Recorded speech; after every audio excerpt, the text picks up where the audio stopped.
Bienvenidos y buenas tardes.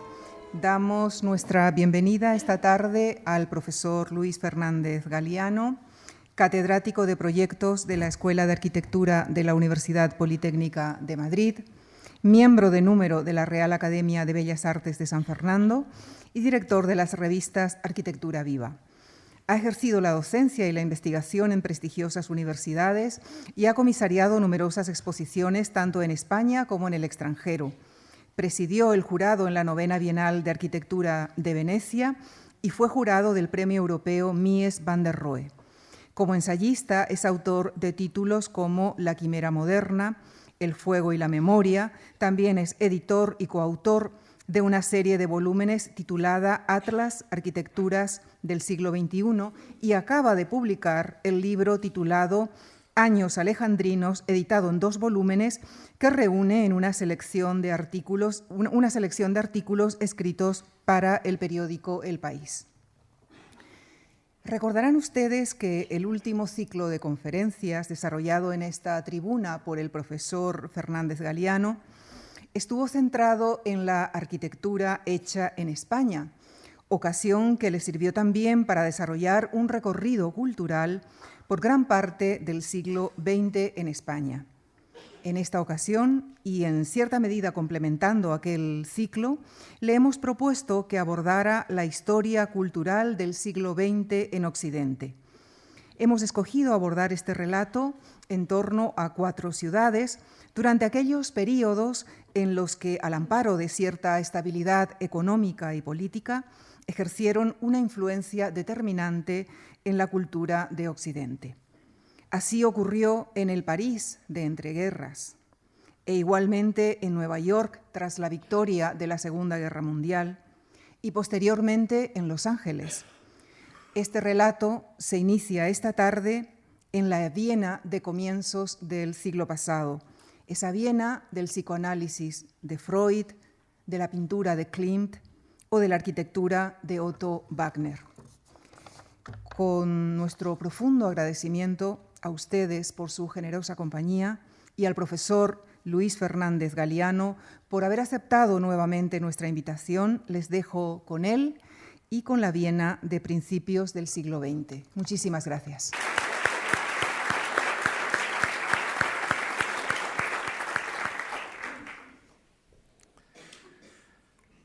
Pues muchas gracias, Lucía.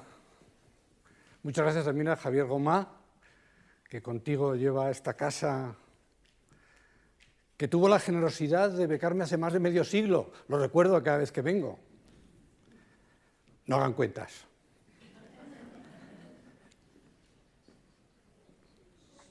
Para hablarles de 4 lugares, de 4 ciudades, pero sobre todo de 4 tiempos. A través de estos martes y jueves de esta semana y los de la próxima, intentaremos efectivamente hablar del siglo XX en esos momentos en que tantos hilos han llegado a enredarse en unos polos de creación.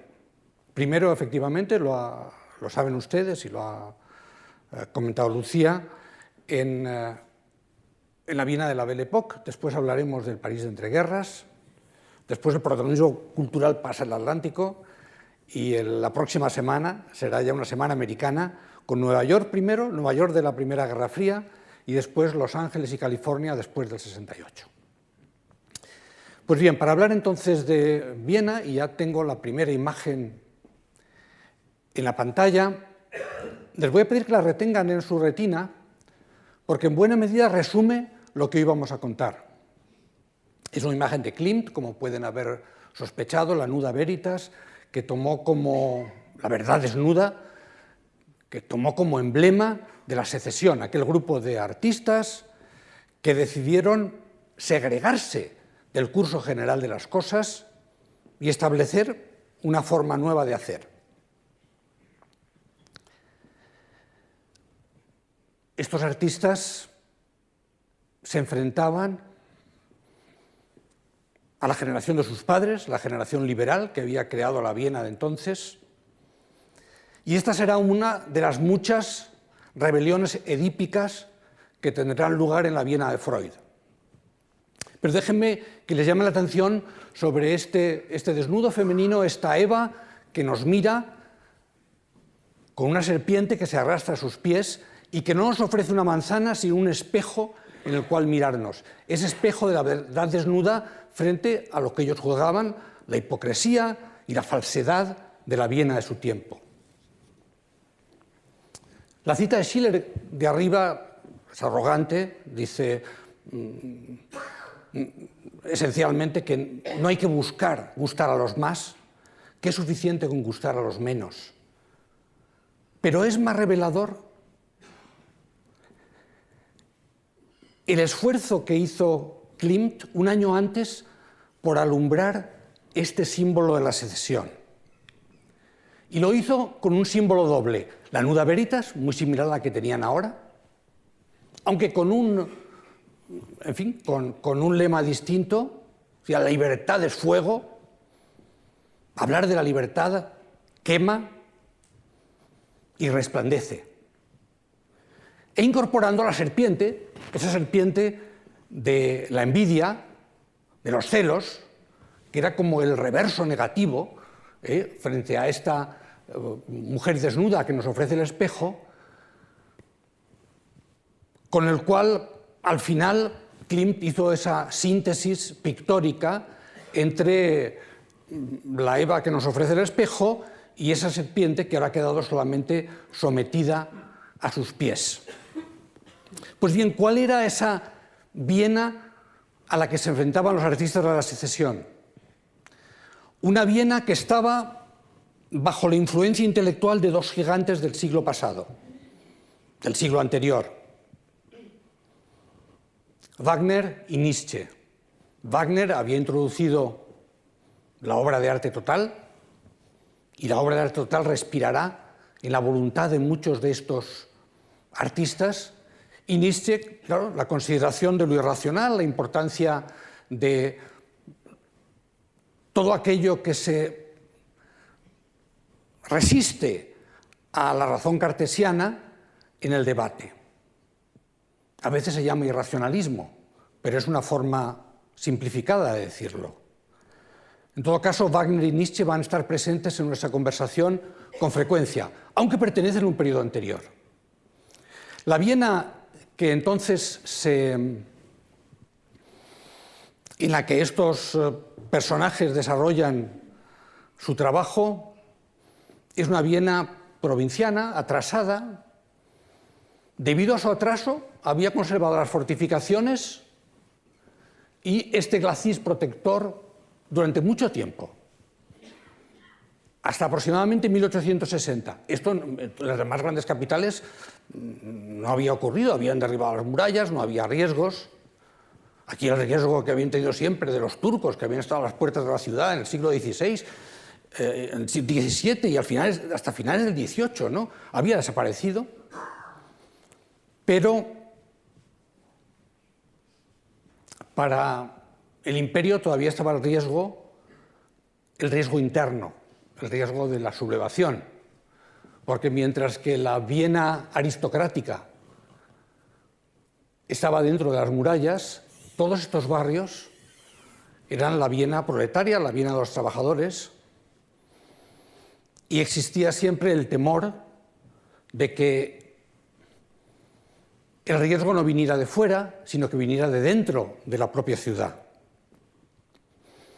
Sin embargo, a partir de 1860, la burguesía adquiere un peso mayor. Es verdad que la revolución de 1848 está todavía muy presente y todo se negocia con los militares, pero puede lanzarse esta gran operación de la Ringstrasse, la construcción en todo el glacis de la muralla, en todo ese espacio ajardinado que había aquí, se construye una ciudad nueva, casi como una Brasilia, en muy poco tiempo. Esa ciudad del Ringstrasse,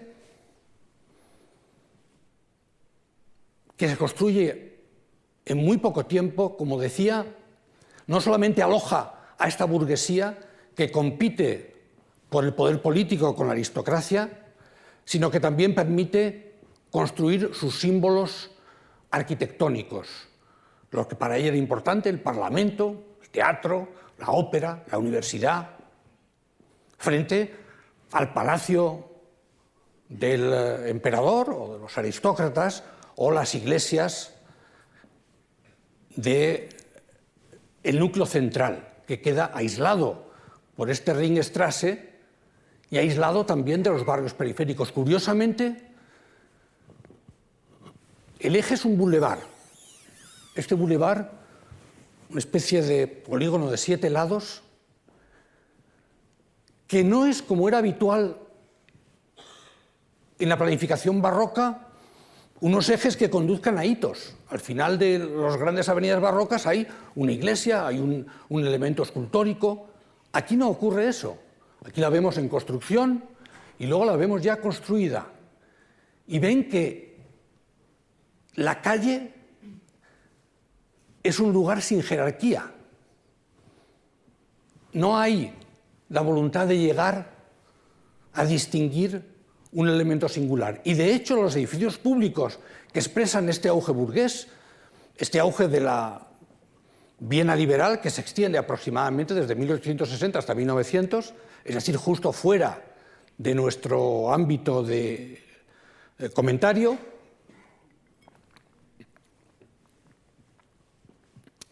realizan algo que me importa subrayar. Me preguntarán ustedes, ¿y por qué se va tan atrás?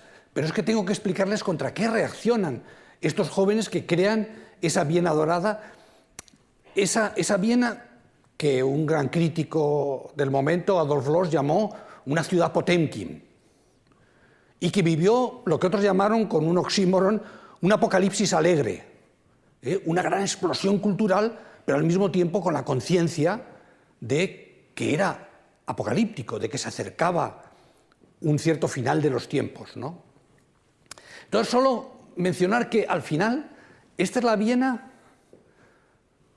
frente a lo cual estos jóvenes artistas que crean la secesión reaccionan.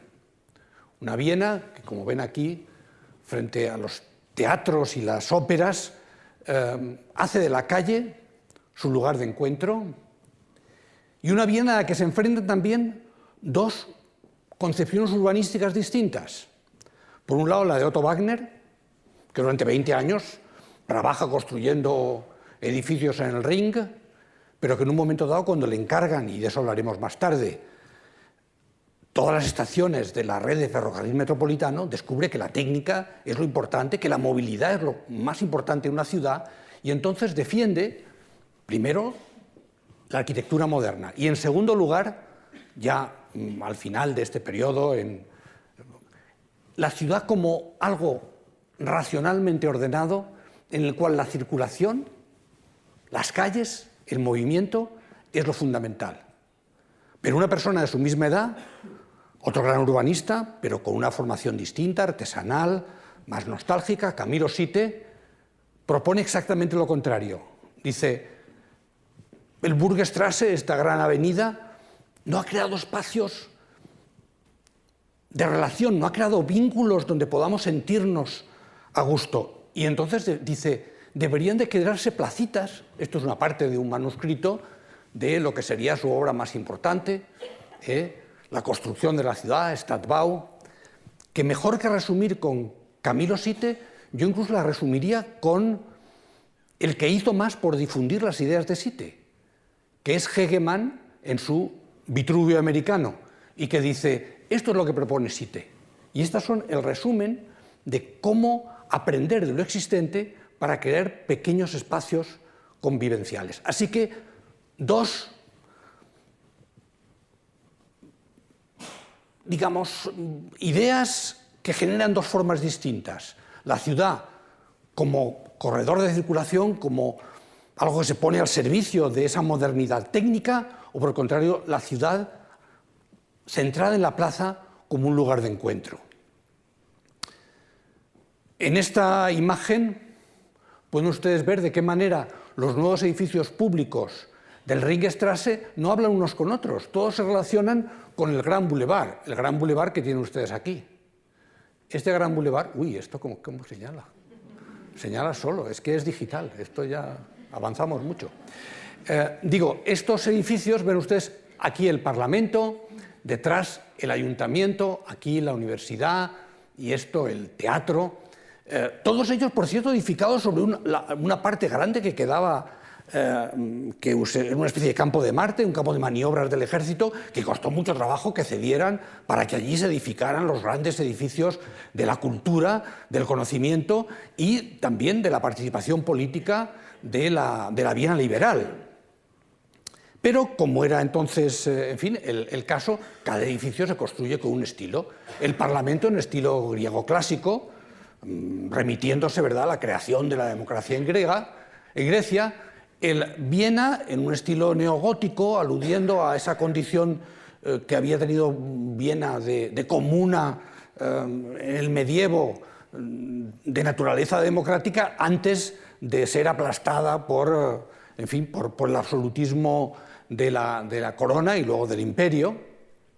La universidad en estilo neorrenacentista, como correspondía a la fascinación con las universidades de Bolonia o de Roma, y el teatro barroco, como no podía ser menos. Es decir, que se construyen los edificios públicos en los que esta burguesía se reconoce a sí misma, se exhibe, se encuentra y al mismo tiempo se expresa su nuevo poder político. Pero fíjense que junto a estos edificios públicos lo que hay sobre todo es una gran extensión de edificación residencial. De hecho, como estos edificios se construyen es vendiendo suelo a promotores que construyen viviendas y con el dinero que se obtiene vendiendo suelo se construyen estos grandes edificios públicos. Pero sustancialmente casi todo el Ring es vivienda burguesa, pero con una peculiaridad, que es lo que hacía que luego se dijera que una ciudad Potemkin. Se construyen con fachadas barrocas, detrás de las cuales hay apartamentos, hay viviendas normales. Es decir, esta burguesía quiere fingir que sigue viviendo en unos alojamientos principescos. El teatro lo decoran muchos de los pintores más dotados de entonces, y entonces, entre ellos, el muy joven Klimt. Klimt, por ejemplo, realiza estas pinturas que luego irían en la bóveda del teatro. En este caso representa el teatro de Shakespeare. Y lo pongo aquí solamente para que, como Klimt va a estar tan presente en nuestro relato, vean, digamos, cómo comienza su carrera, haciendo pintura histórica al servicio de esa exaltación burguesa del Ringstrasse. Y de hecho se autorretrata aquí, lo pueden ver aquí con... vamos a ver si lo señalo bien. Ups, no, es muy sensible esto. Este es Klimt y detrás de él su hermano y el ayudante que tuvo para pintar estos grandes frescos. Pero lo digo para que sean conscientes de que dos de los protagonistas de hoy, Otto Wagner y Klimt, empiezan su carrera en el Ring, es decir, en el Ringstrasse. Es en ese mundo que los jóvenes de los que vamos a hablar ahora rechazan. Y Klimt obtiene su gran éxito con este lienzo extraordinario. Cuando se construye el Burgtheater, el nuevo teatro, el viejo deja de tener utilidad, pero quieren recordar cómo era y le encomiendan a Klimt una pintura del viejo teatro con más de 100 retratos de toda la gente importante de Viena, desde el amante del emperador. Todos ellos están aquí, se pueden reconocer, y hubo grandes pugnas por ver en qué fila lo colocaba cada uno, ¿no?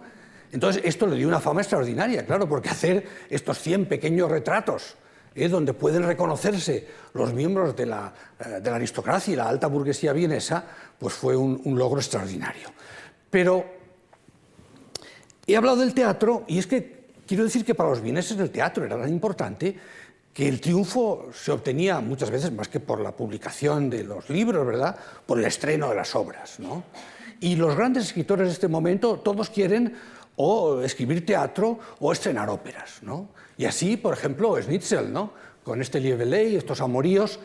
Schnitzel que todavía lo seguimos leyendo, y de hecho, como muchos recordarán, una de sus novelas sirvió de base a la última película de Kubrick, Eyes Wide Shut, que muchos recordarán, ¿no? Schnitzel, sí, pero también Stefan Zweig, que ese sin duda sigue republicándose y leyéndose hoy, pero que alcanza la fama también, en este caso, con Thersites, ¿no? Una obra de teatro sobre un personaje clásico además que la izquierda había tomado siempre como referencia porque era, digamos, el que pone en cuestión, un hombre no muy bien parecido y con defectos físicos, que en la Ilíada, ¿verdad?, pues pone en cuestión las decisiones de sus mayores, y que entonces había sido siempre como la representación, ¿verdad?, del héroe clásico crítico, ¿no? Y lo que he dicho del teatro vale también para la ópera. En la ópera, sin duda, es como se consagra Hofmannsthal, ¿sabes?, en este caso con una Electra, a la que puso música Richard Strauss. Richard Strauss, que es el gran, junto con Mahler, son los dos grandes músicos postrománticos.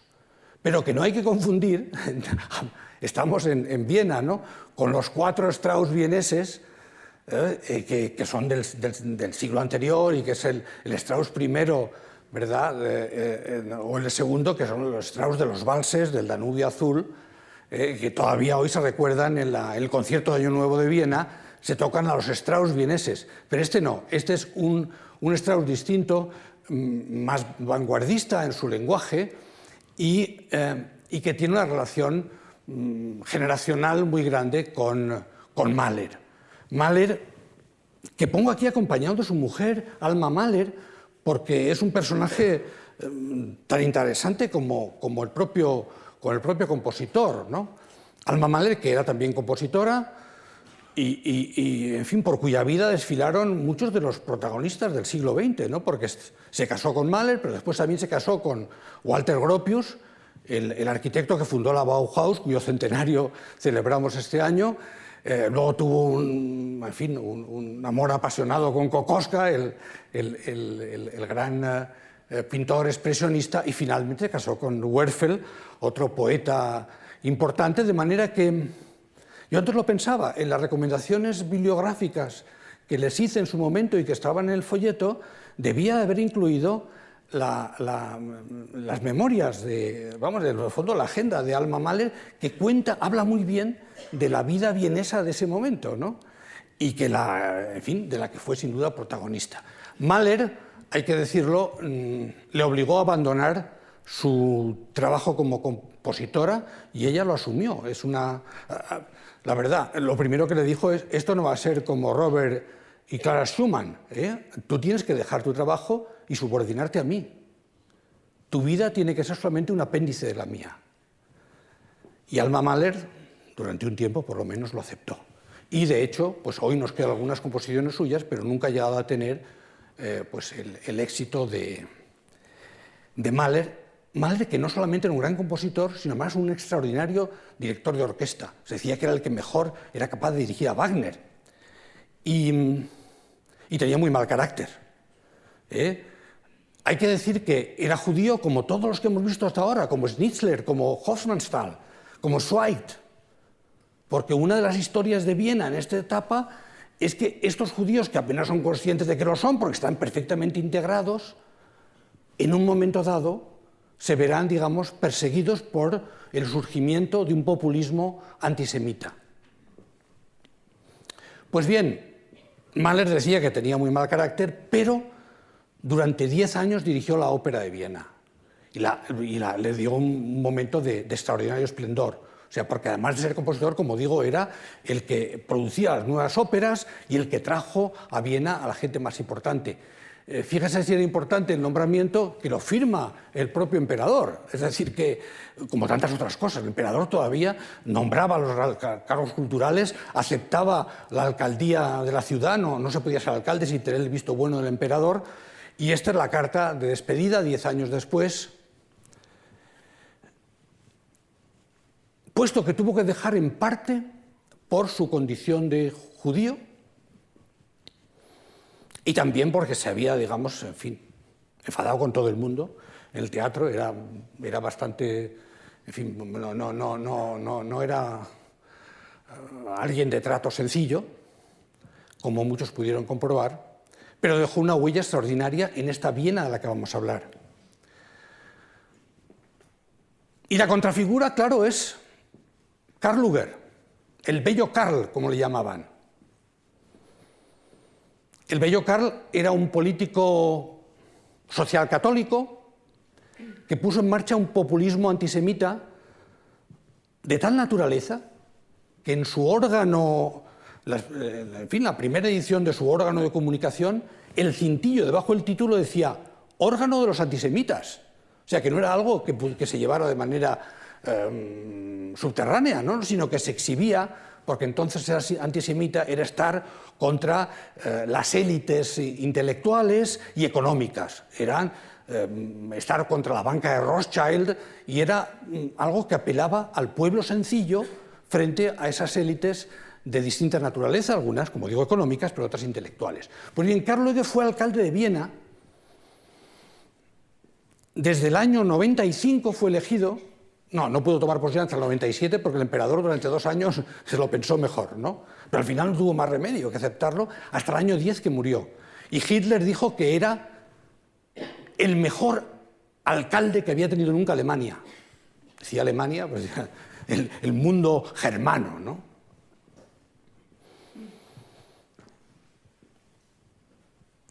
Karl Lueger en el ayuntamiento hizo desde luego muchas cosas, pero sentó las bases de lo que luego serían unas tempestades que en los años 30 devastarían Europa. La imagen de ese ayuntamiento neogótico que antes hemos visto, estas son las imágenes del interior del ayuntamiento, una de esas recepciones donde pueden ver al alcalde con su collar que lo identifica como tal, pues recibiendo a lo más granado de la sociedad vienesa. Allí, en esos salones, se creaba opinión, pero también se creaba opinión en los cafés donde se reunían los escritores, los músicos. La joven Viena, como gustaban de llamarse a sí mismos estos intelectuales y artistas, se reunía frecuentemente en este café, que hoy ya no existe, el Greenswald. Pero en otros de ellos, pues podemos a veces, en las fotos de época, pues encontrar, como aquí, pues a Otto Wagner, el arquitecto del que acabamos de hablar, con Hoffmann y con Kolo Moser, otros 2 personajes de los que luego sabremos más. Y déjenme que les diga, si ese antisemitismo se ensayó en Viena, también en Viena surgió a través de Theodor Herzl el deseo de crear una patria judía, Judenstaat. Es decir, que sí, había un antisionismo, un antisemitismo grande, pero también el sionismo se creó en Viena. Es verdad que el congreso inaugural se hizo en Basilea, pero muchas de las bases del mundo en que ahora vivimos, muchas fueron semillas que se plantaron en el suelo vienés. Por cierto, Theodor Herzl, que era un hombre pues, acomodado, elegante, exitoso, solamente escribió su libro reclamando esa patria judía, preferiblemente en Oriente Medio, que después tendría realidad a través de la Declaración Balfour y posteriormente la creación del Estado de Israel, sino que él fue enviado de un periódico, Neue Freie Presse, fue enviado a cubrir un hecho que en Francia fue muy importante, que fue el juicio de un oficial judío, un juicio en el que fue injustamente condenado y degradado. Y esto le convenció a Herzl que no había posibilidad. O sea, que los judíos tenían que tener una patria propia porque en la Europa en la que pensaban estar integrados podían ser expulsados en cualquier momento.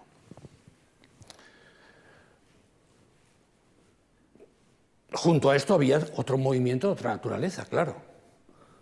Había un movimiento proletario, un movimiento obrero, un movimiento asociativo. El más importante dirigente era Víctor Adler, junto con otros fundó lo que ahora llamamos el austromarxismo, una variedad del marxismo pues, capaz de llegar a compromisos, a diálogos. Es decir, luego el eurocomunismo europeo diría que tenía orígenes en este austromarxismo de Adler.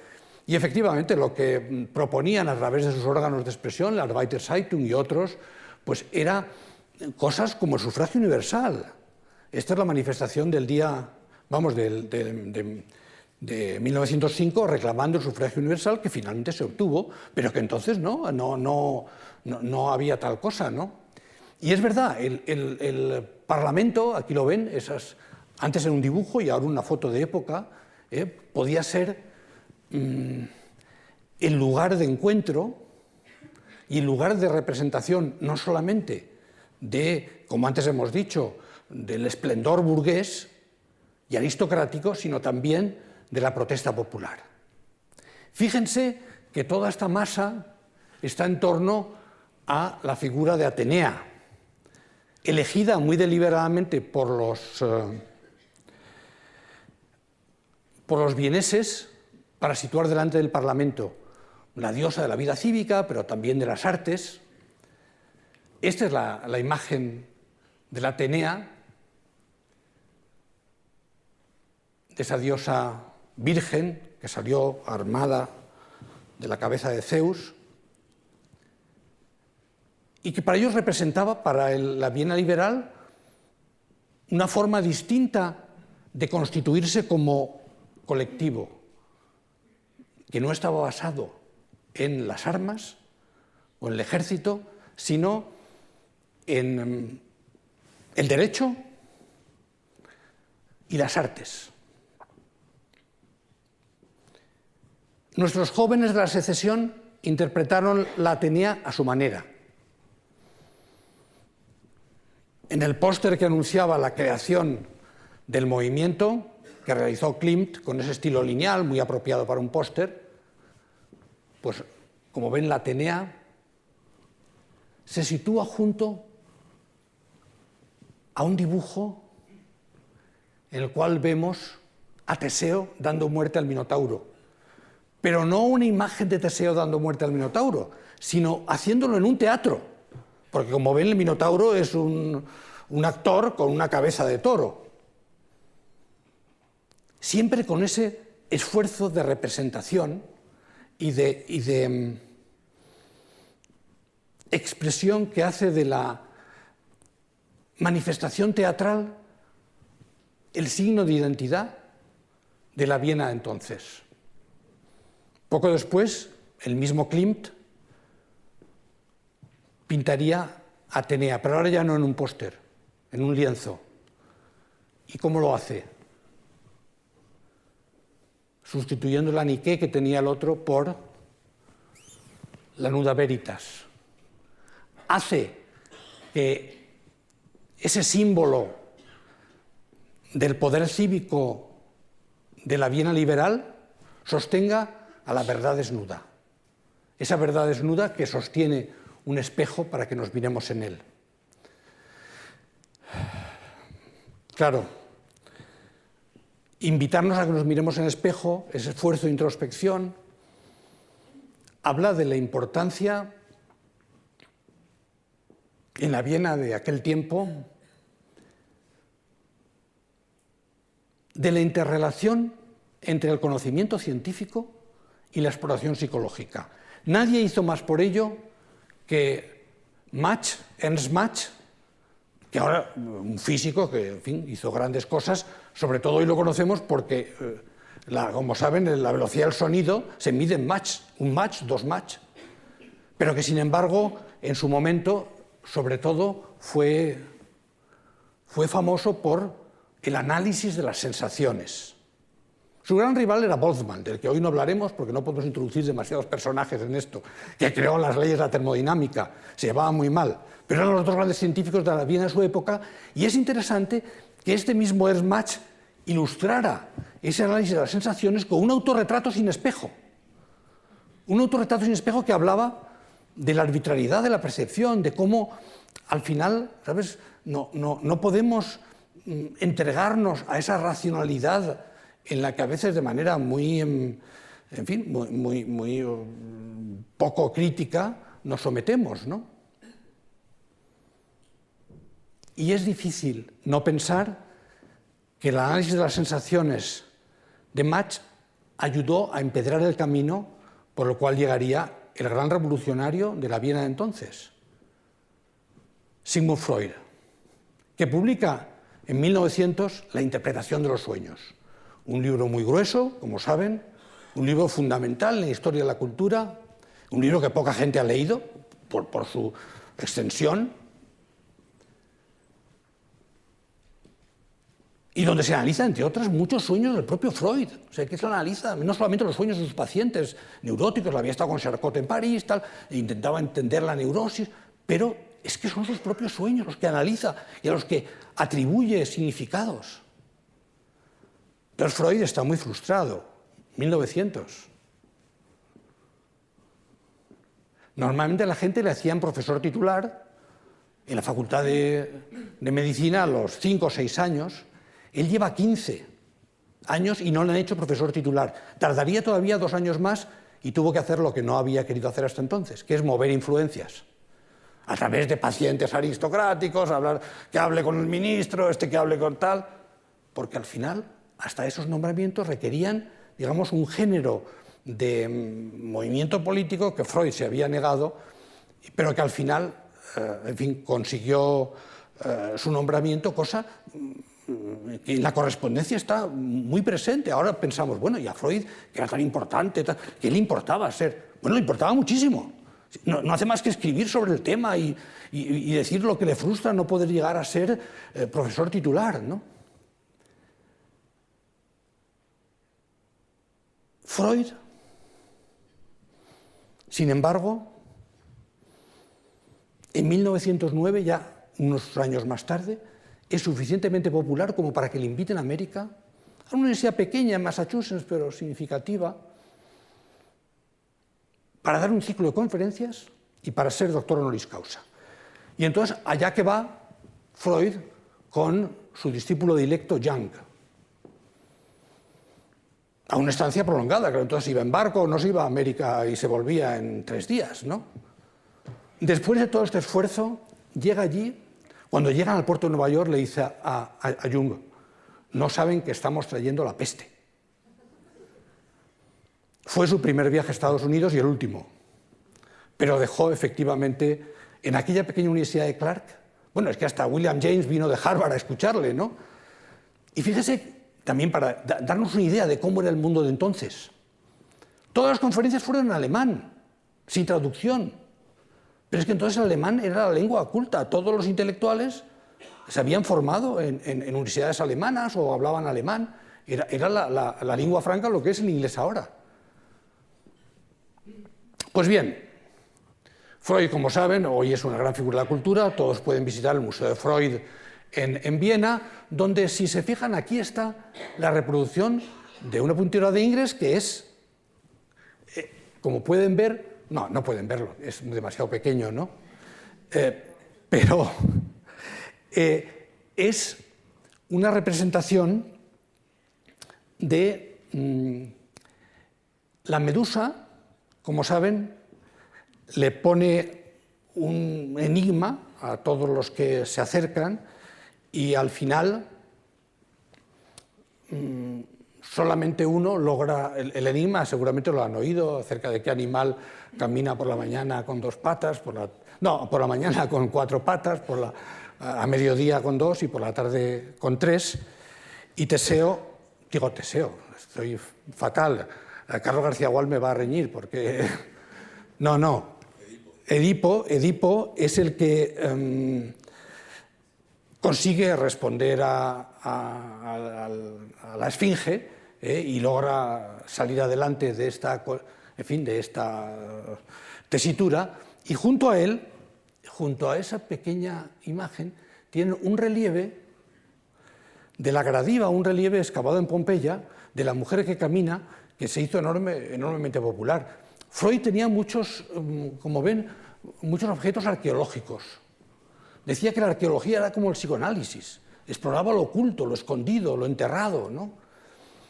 Y estos serían especialmente importantes, luego los veremos, ¿no? Porque la Gradiva se hizo tan popular que cuando André Breton en París creó una galería de arte surrealista, le puso el nombre Gradiva, ¿no? y tantos, en fin, pero esto hablaremos otro día, ¿no? Pero sí que deseo, en todo caso, recordar ese interrogatorio de la Esfinge, que de alguna forma cristaliza una de las obsesiones de Freud, y es que cada generación tiene que matar al padre, tiene que ejercer el acto sacrificial de deshacerse de la generación de los padres. Esto y no otra cosa hicieron los jóvenes de la joven Viena, ¿no? Su nuda veritas era una renuncia a mantener el legado paterno. Y lo mismo que Edipo, que sin saberlo mata a su padre y después se casa con Yocasta, con su madre. Este mito primordial, esta rebelión edípica, está presente en multitud de episodios de la Viena de entonces. La Viena de entonces, que déjenme recordarlo, con Macart, ¿no? Con este pintor de época, casi, en fin, rococó, o con Romenko, otro pintor de la época. En el fondo esto es el mundo de Sisi emperatriz, ¿no? El mundo de la Viena de los valses. Y este mundo no es tan ajeno al primer Klimt. Fíjense cómo es el primer Klimt, esta fábula. Es fácil confundirlo con cualquiera de los pintores de un historicismo casi Pompier, que entonces trabajan en Viena. Pero es verdad que en esos pintores hay ya, por un lado, una introspección psicológica y una voluntad de erotismo que no es muy ajena a lo que luego harán los artistas de la Secesión. En esto Viena siempre ha sido distinta. Hay, digamos, un corte, o hay al menos una distancia entre la Viena católica y sensualista y el norte germánico, protestante y riguroso y puritano, ¿no? Ese disfrute de los sentidos ha estado presente en Viena, también en la cultura aristocrática de Viena, y eso hace que sea más sencillo ver la continuidad con lo que sigue. Y lo que sigue es esto. Es el Klimt que para un cliente privado realiza estas dos imágenes que están en lados opuestos de la sala. Una, claro, pues Schubert tocando, ¿no? Representado con esos amables atmósferas impresionistas, y frente a eso la música que toca una cítara, el instrumento de Apolo. Pero junto a la cítara hasta hay un seleno, el compañero de Dionisos, y aquí siempre la Esfinge. Es decir, que incluso en ese mundo más amable se introduce el riesgo. No es nunca un mundo apolíneo, es un mundo que puede ser también dionisíaco, y ambos se entremezclan hasta que resulta imposible segregarlos. Klimt es en aquel momento un artista público, ha realizado las grandes pinturas del teatro y por tanto le encargan las grandes pinturas de la universidad. Estas son las pinturas de la universidad, la representación de la filosofía, con esta especie de flujo de cuerpos desnudos que surgen, una esfinge que pueden ver aquí, apenas, en fin, sugerida en la penumbra, y la única figura que mira y que nos mira a nosotros. A los profesores de filosofía no les gustó nada, pero nada. Y cuando hizo la representación de la medicina fue todavía peor. Claro, porque al final, ¿sabes? Pues la serpiente que tantas veces se asocia, ¿verdad? Pues a la profesión médica, aquí parece un elemento de un sortilegio, pero claro, molestarnos sobre todo a la mujer embarazada del extremo derecho superior, o esta mujer en escorzo, que parece también flotar en ese aire. Las pinturas fueron rechazadas Klimt la recompró, pero a partir de entonces decidió que no quería ser un artista público. Sí que hizo el último encargo que tenía, que era el de jurisprudencia, pero ni siquiera este, y ya con un tono más decorativo, llegó a exponerse. Pero el rechazo en 1901 de las pinturas para la universidad también supone la ruptura entre el mundo ese del encargo público, de la representación significativa, y este grupo de artistas, de los cuales, claro, Klimt era el más significativo. Poco después, sí es cierto, realiza, pero en el marco ya más doméstico del pabellón de la Secesión, el famoso fresco de Beethoven. La verdad es que la Secesión hizo una exposición solamente para exponer una escultura policromada de Klinger, de Beethoven, que es la que ven ustedes aquí, y entonces Klimt fabricó esos frescos que iban a ser provisionales, luego se arrancaron, se guardaron y han estado durante muchísimo tiempo fuera de la visión pública, ¿no? Y aquí tienen algunos de los protagonistas de esa celebración de Beethoven. Entre ellos pueden reconocer a Klimt, claro, aquí detrás con su eterna túnica y delante Kolo-Moser, y muchos otros que no me entretendré en nombrar ahora. Estos eran los artistas que deciden que deben de buscar la verdad desnuda frente a la ficción, la falsedad de la ciudad Potemkin del Ringstrasse. Construyen, lo hace un discípulo de Otto Wagner, Olbrich, Joseph Olbrich, construye el pabellón de la Secesión. Aquí dicen Versacrum, Primavera Sagrada, que era el nombre que le darían a su revista, y arriba el lema, que luego veremos mejor en otra imagen. Para cada tiempo su arte, para cada arte su libertad. Un templo y al mismo tiempo un refugio frente a un mundo que juzgan hostil, coronado por una cúpula dorada. En este dibujo de Otto Wagner pueden ver que estaba situado en un punto muy importante, la Karlsplatz, una de las grandes plazas de Viena. Aquí se construye este pequeño edificio donde se abrían exposiciones continuas y que sería como el escaparate de lo que pensaban y hacían estos jóvenes. Jóvenes y maduros, porque algunos como Klimt ya tenían su edad. Y pueden ver aquí también algo muy importante. En esta imagen, los inicios de ese ferrocarril urbano que le encargan a Otto Wagner, en el curso de cuya realización y del trato con ingenieros y de hacer no solamente las estaciones, a veces historicistas, a veces amables, ¿no? Un poco con un estilo pues, no muy lejano pues, del Art Déco, del modernismo, sino sobre todo los puentes, los túneles, los muros de contención. Descubre otro mundo.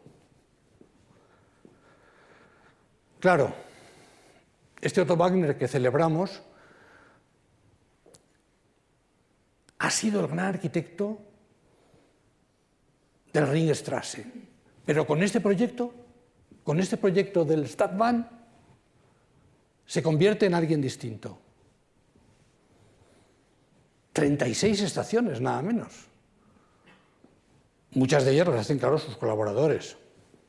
Entre ellos Olbrich. Olbrich es autor de muchas de ellas, ¿no? Algunas son espléndidas y se conservan hasta hoy. Y nos dan también una imagen, yo creo que muy precisa, de cómo era la ciudad de entonces, ¿no? Y ese mismo Wagner también realiza grandes edificios públicos dentro de Viena. Fíjense, por ejemplo, la Caja Postal de Ahorros. Caja Postal de Ahorros que tiene el interior más hermoso, bueno, junto con la Bolsa de Verlag en Ámsterdam, de la arquitectura de su tiempo. Y que tiene un significado político importantísimo. El promotor tiene una estatua delante de la Caja Postal de Ahorros porque se crea para luchar contra las bancas de los judíos, contra las bancas Rothschild. Dice, esta es la banca de los pequeños ahorradores, para que no estemos sometidos a la tiranía Es decir, que está, digamos, alimentada también por ese fervor antisemita que entonces es tan importante en Viena. Pero fíjese cómo cambia Otto Wagner. Otto Wagner en 1880 y tantos construye así en el Ringstrasse. 15 años después y 10 años después.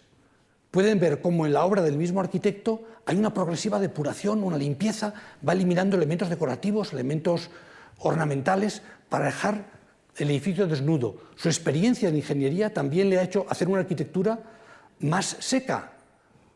Y en eso, claro, tuvo gente estupenda al lado, como el Olbrich del que ya hemos hablado.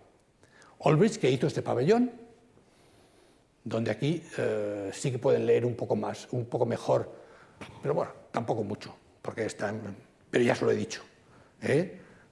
Para cada tiempo su arte, para cada arte su libertad. Y este Olbrich, junto con Kolomoser, que era un gran diseñador, y obviamente Klimt, que era le llamaban el rey, ¿no?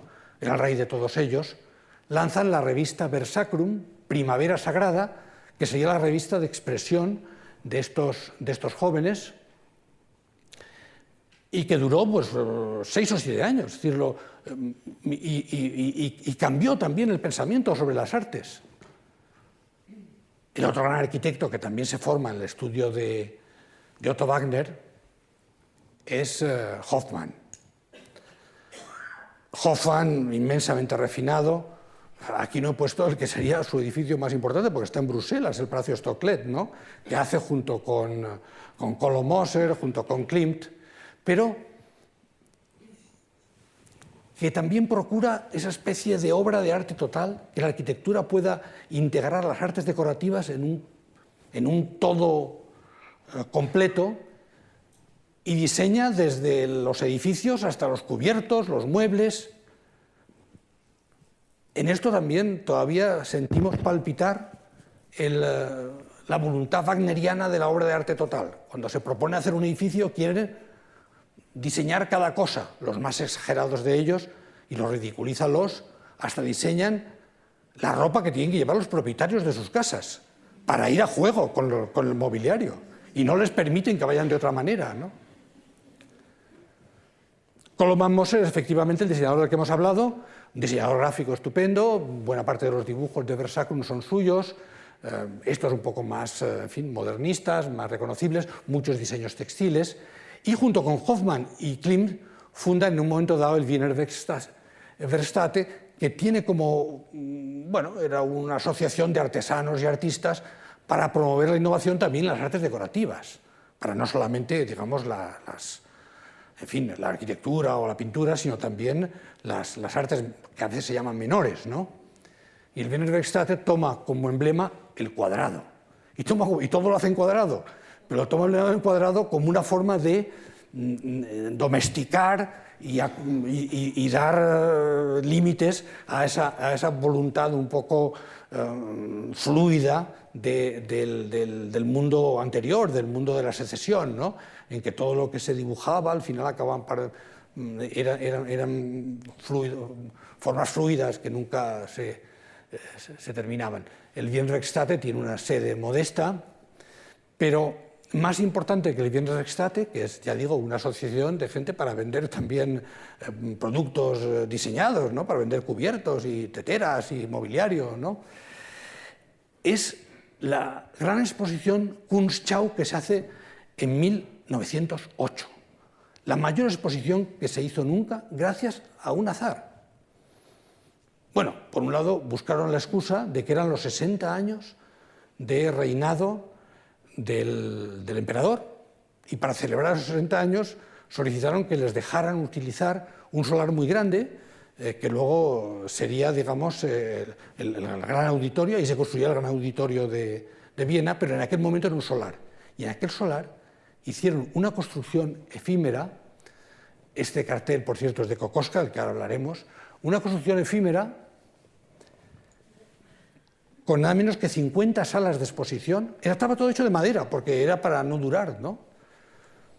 pero vamos, 4.800 metros cuadrados, enorme. Tenían un teatro, tenían, digamos, por supuesto, bares, patios, hasta un pequeño cementerio. Todo ello, ¿sabes?, dentro de esta especie de pequeña ciudad, en fin, provisional, efímera, pero que fue, claro, la gran exposición en aquel momento de los artistas de la Secesión. Ven que reproduce casi pues, el arte rococó, entendiendo casi que el rococó es lo más genuino de Viena, pero lo más importante, claro, estaba dentro. Había salas dedicadas, pues, por ejemplo, al arte del póster, etc., y otra dedicada enteramente a Klimt, que expuso su trabajo de los últimos 5 años, que no había expuesto desde que tuvo, en fin, esos disgustos con los frescos de la universidad, vamos, las pinturas de la universidad, ¿no? Y allí se expusieron los grandes lienzos del Klimt de la época dorada, ¿no?, de la época que hoy, digamos, está en los pósters de cualquier adolescente, ¿no? Este es el Klimt de esa época y es, en fin, muchas representaciones, siempre representaciones de la mujer, no siempre amables. En este caso es Judith, que tiene aquí la cabeza de Holofernes, otras veces Salomé, en este caso con la cabeza del Bautista, o sea, mujeres también castradoras, mujeres, digamos, que amenazan, que las presenta y al mismo tiempo se distancia de ellas.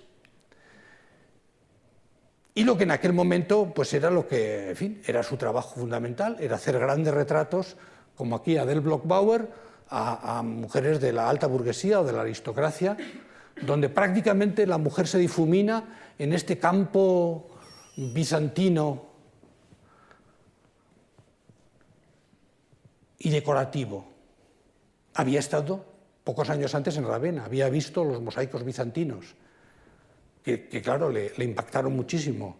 Y entre eso y la influencia de los biombos japoneses, la obra de Klimt en este momento es, por un lado, inmensamente popular y, por otro, muy menospreciada por los entendidos. La propia Alma Mahler, que, en fin, que adoraba a Klimt, dice: Klimt, en cuanto descubrió el mundo bizantino, se echó a perder. Se hizo solamente un pintor decorativo. Sí, pintor decorativo, pero el beso se convirtió en el icono infinitamente reproducido ya entonces. Lo compró la ciudad de Viena cuando todavía no estaba acabado el lienzo, porque sabían el impacto que podía tener e hizo de estos lienzos pues, parte de la cultura popular. Seguía con sus temas, la Danae es otro de los temas propios del Klimt de esta época, del Klimt dorado, pero siempre, como en esto que se llama Esperanza, junto a la mujer embarazada, aparece las calaveras, la muerte, uniendo siempre el eros con el tánatos, la fertilidad de la mujer con el riesgo de la muerte. Y aquí esto es puro Freud, es decir, que esa interpenetración de la libido y la pulsión de muerte está presente en esta obra de Klimt de una forma transparente. Lo estaba también en esta imagen, ¿no? De nuevo, en que opone, digamos, el flujo de la vida, ¿sabes?, a la presencia siempre amenazante de la muerte.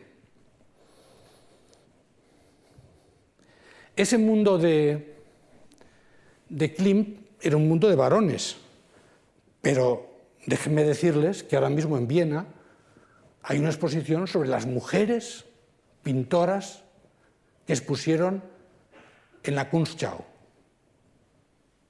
Exponían 170 y tantos artistas, y un tercio eran mujeres. Entre ellas algunas, como por ejemplo Helene Lex Poniatowski, que expuso el mismo cuadro que tiene detrás, por cierto.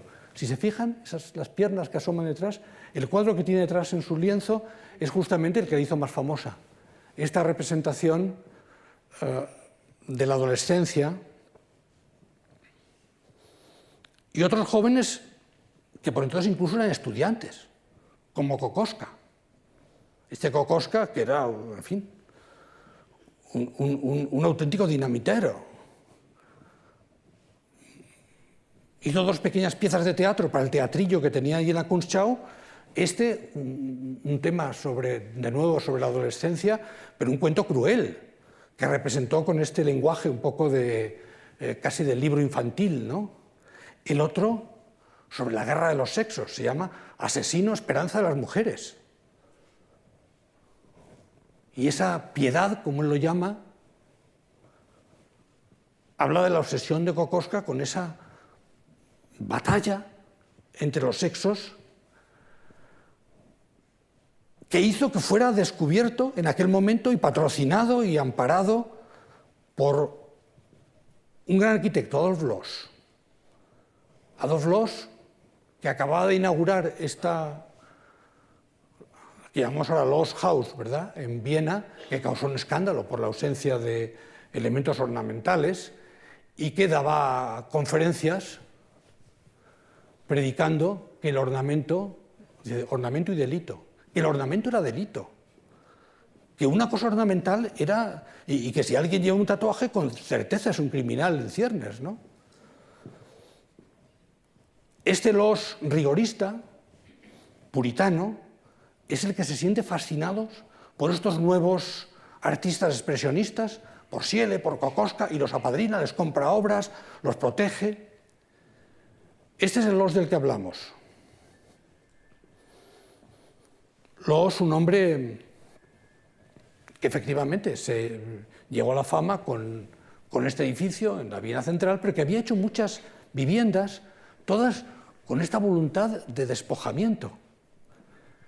Y sin embargo interiores muy diferentes, interiores que hacen casi alusión a lo que él llamaba el lujo inglés.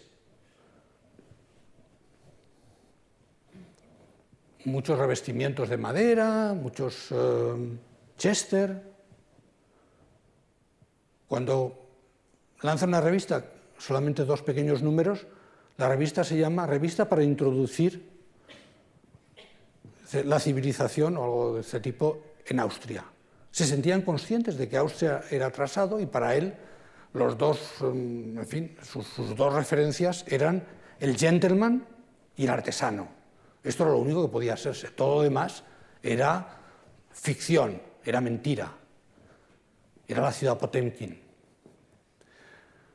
Loos hizo también bares, claro, como este famoso bar Kartner, ahora ya bar americano, donde está, por cierto, una imagen de un poeta bohemio, Peter Altenberg, amigo suyo, que escribía siempre en bares, en cabarets, prosa poética, y que era, junto con Karl Kraus, que era el gran satírico de la Viena de su tiempo, los 2 mejores amigos de Loos. Aquí Karl Kraus, por cierto, está, como pueden ver por la firma, dibujado por Oskar Kokoschka. Pues bien, si la generación de la secesión había querido expresarse a través del Vers Sacrum, de esa primavera sagrada, de su revista, estos amigos de Loos también tenían la forma de expresarse. Karl Kraus publicó Die Fackel, la antorcha, al principio con colaboraciones, pero después solamente escrita por él, durante 37 años hasta que murió. Kunst, en cambio, estaba hecha por Peter Altenberg. Y solo sacó seis números.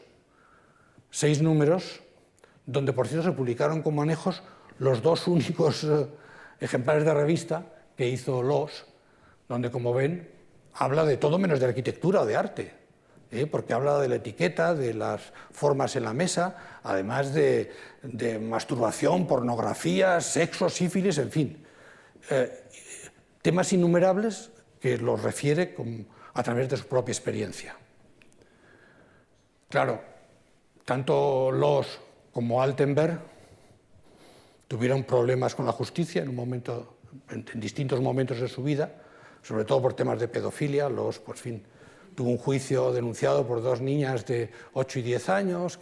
Bueno, no me extenderé sobre ese tema, pero la verdad es que muchos de estos personajes de los que hablamos tenían en fin, pues unas pulsiones muy vigorosas hacia las jóvenes y los jóvenes muy pequeños, ¿no? Y ya digo que muchos de ellos tuvieron por eso problemas con la justicia. Altenberg, que no tenía casa, vivía en una habitación de hotel, en Hotel Graven, y las paredes estaban llenas de imágenes de todas sus conquistas femeninas, como mariposas clavadas en un corcho. Vivía de lo que le prestaban, en fin, dando sablazos. O sea, era el bohemio por excelencia.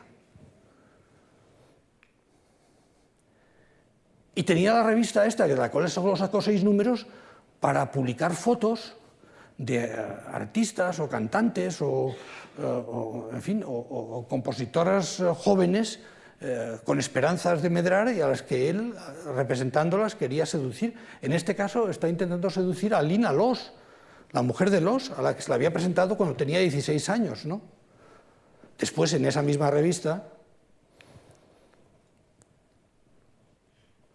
publicó La habitación de Lina, en la casa de Loos, que él nunca había querido publicar, en fin, un poco por pudor, ¿no? ¿Sabes? Especie de gran útero sensual, ¿no?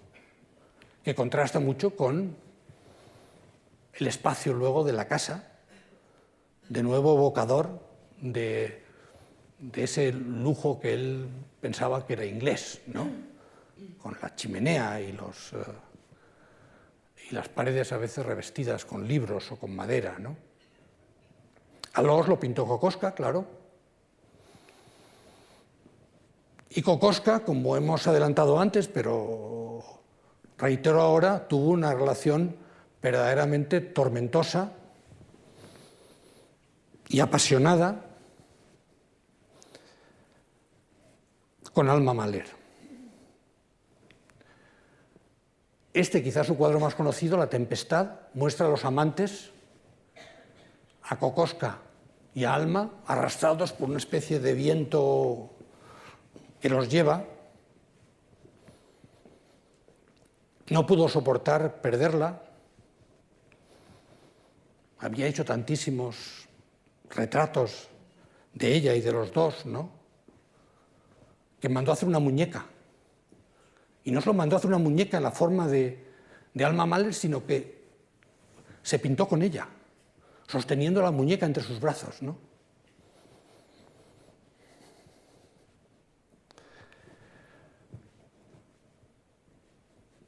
El otro gran artista protegido por Adolf Loos fue Egon Schiele. Egon Schiele, que dejó una obra copiosísima, pese a haber muerto muy joven, más de 100 autorretratos, siempre con esta imagen alucinada. Se habrán dado cuenta que los expresionistas, en aquel momento, en este momento tardío de la Viena finisecular, están contraponiéndose a ese decadentismo refinado, ¿no? de la Viena dorada de Klimt, ¿no? Y esos autorretratos, a veces con sus amantes, también por desgracia tuvo problemas con la justicia y también por relaciones con menores. Y creando unos dibujos tan provocadores que todavía hoy, 100 años después, suscitan controversia. El año pasado hubo una gran exposición de Schiele en Viena y quisieron, para atraer el turismo hacia Viena, exponerla en distintos lugares, y en el metro de Londres rechazaron la publicidad porque entendían que era obscena.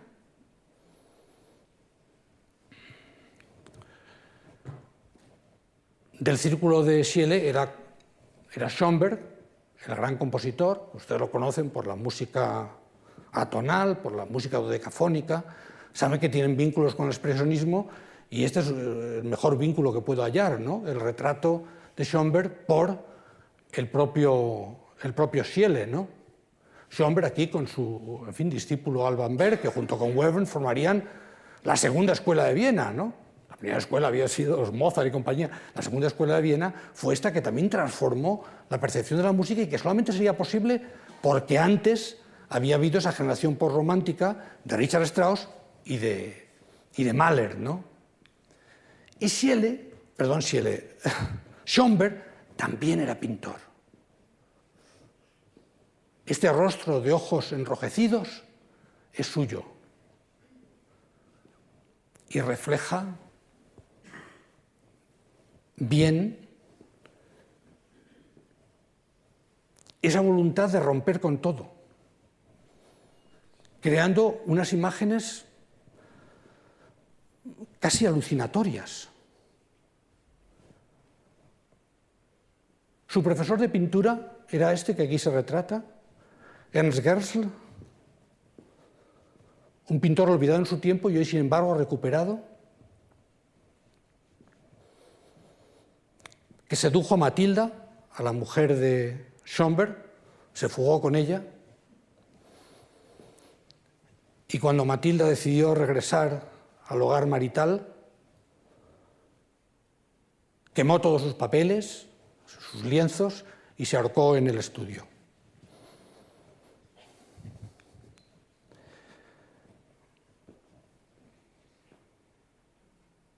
La guerra estaba en el ambiente. Como saben, el atentado de Sarajevo desencadenó lo que se ha llamado la Gran Guerra, y hoy la Primera Guerra Mundial, porque habría después una, pero entonces era la Gran Guerra.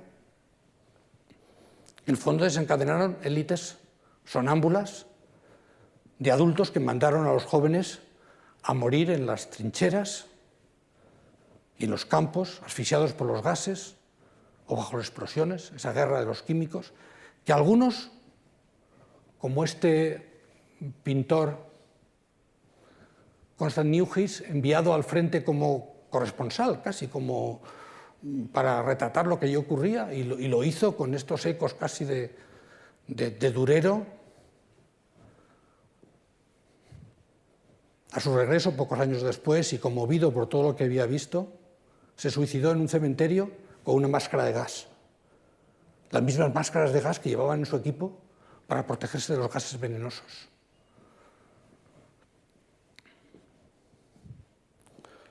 Quizá el que mejor refleja, o con más talento artístico, el sentimiento de desesperación que generó aquella guerra fue este lienzo de un autor que no es vienés, es alemán, y el que pudimos ver en una exposición en el Reina Sofía hace muy poco, pero que muestra con sus cuerpos descoyuntados de qué forma se había descoyuntado la sociedad de su tiempo.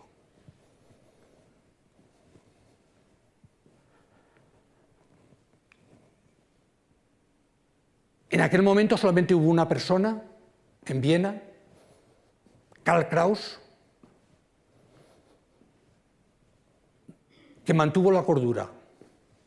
Karl Kraus en algún momento dijo: Viena tiene 2.020.311 almas, es decir, 20.030.000, 10 y yo. Tenía la conciencia de estar completamente aislado respecto a, y por supuesto frente a la prensa. Y escribió su obra más importante. Su obra más importante, Los últimos días de la humanidad, una obra de teatro irrepresentable, 220 escenas, llevaría varios días la representación, hecha de fragmentos del oído, de lo escuchado, de lo escrito, una especie de gran collage que realizó entre el año 14 y el 18, los años de la Primera Guerra, y que permanece como un testimonio caótico, seguramente ilegible y desde luego irrepresentable, de ese momento de crisis emocional, de crisis intelectual y, por supuesto, de crisis bélica y política. Los últimos días de la humanidad, decía. Fueron, desde luego, los últimos días del Imperio Austrohúngaro, los últimos días del antiguo régimen, los últimos días también de la Belle Époque y los últimos días de 4 de nuestros protagonistas que murieron todos en 1918 víctimas de lo que se llamó la gripe española, que causó más bajas que la propia Gran Guerra. En el año 18 murió el gran arquitecto Otto Wagner, murió el diseñador Kolo Moser, murió, sí, también Egon Schiele, al que acabamos de ver, a los 28 años, jovencísimo, y murió también su maestro, Gustav Klimt, el más grande pintor y el más grande artista, debo decir, de esta Viena dorada, de este apocalipsis alegre. Klimt dejó un cuadro sin terminar, Adán y Eva, una Eva pintada como tantas otras mujeres había pintado Klimt, y detrás un Adán que más bien parece pintado por Schiele, con ese rostro oscuro y ese cuerpo casi descoyuntado. Se puede interpretar diciendo, bueno, esto es Eva que sale de la costilla del Adán dormido. Esta sería la interpretación bíblica y seguramente la que darían muchos. Pero al mismo tiempo es para mí una representación, si recordamos algo, que Carlos, que me escucha, no me desmentirá, y es que Hipnos, el sueño, y Tánatos, la muerte, son gemelos. Adán no está dormido, está muerto. Y aquí estamos hablando más bien del triunfo de Eros frente a Tánatos. El triunfo de la fertilidad de la vida frente a esa pulsión de muerte que había teorizado Freud y que llevó a Europa a la catástrofe y a tantos de sus jóvenes